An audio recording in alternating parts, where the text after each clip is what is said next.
All right, Elizabeth Warren is still in hot water tonight after resurfaced video suggesting she lied on the campaign trail when telling a story about being fired from teaching for, quote, being visibly pregnant. According to the Washington Free Beacon, county records show that the Board of Education voted unanimously on a motion to extend Warren a second year of teaching.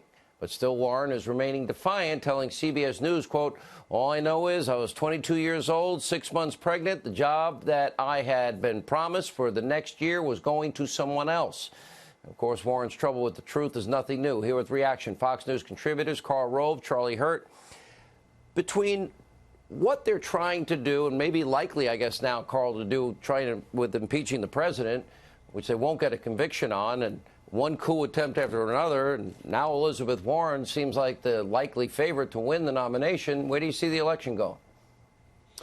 Well, it's going to be a tough election. The Democrats are going to throw everything they can at the president. By the time we get around to selecting the Democratic nominee next spring, they will have dusted him up with impeachment, and they will be coming hard after him. And the president can't take this for granted. She is left-wing. She's out there on the fringe. But there have been, in the Real Clear Politics average, I think there have been 45 polls thus far this year matching President Trump and Elizabeth Warren.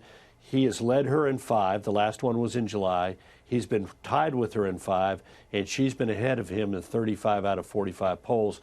Admittedly, not by much. 4.5 points is the latest average in the Real Clear Politics average. But the president cannot take a race against Elizabeth Warren for granted, and he's going to need to dig in and show the differences between the two of them in great detail. And he's also going to have to show that he's got a vision for the second term that's better than the vision she's offering for her first. You think the American people see this, Karl, and they find it repulsive?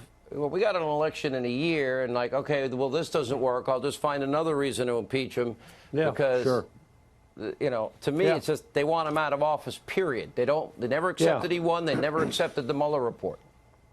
Yeah, and look, this is why I thought the tone the president had a day or two ago when it was like, look, I understand why he's angry. I understand he doesn't feel fairly treated by the system, that this is distinctly unfair.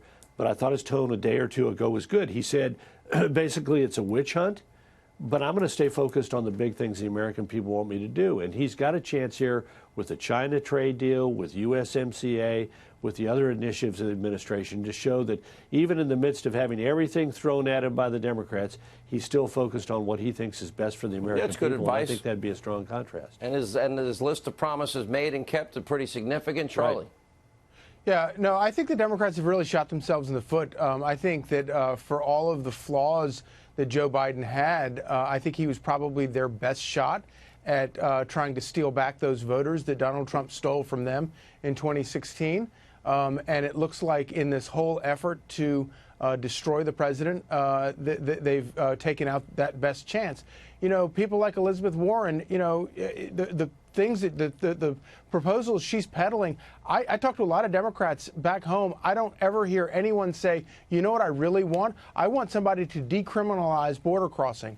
I want free health care for illegal aliens. That's something you never hear Democrats back home talk about. And then you add on top of the fact that she apparently has a real problem with the truth and is willing to make up stories relating to absolutely anything to advance her political point. Are you convinced she gets it? Karl, are you convinced she gets it? Charlie? I think it's a very good chance that she gets it.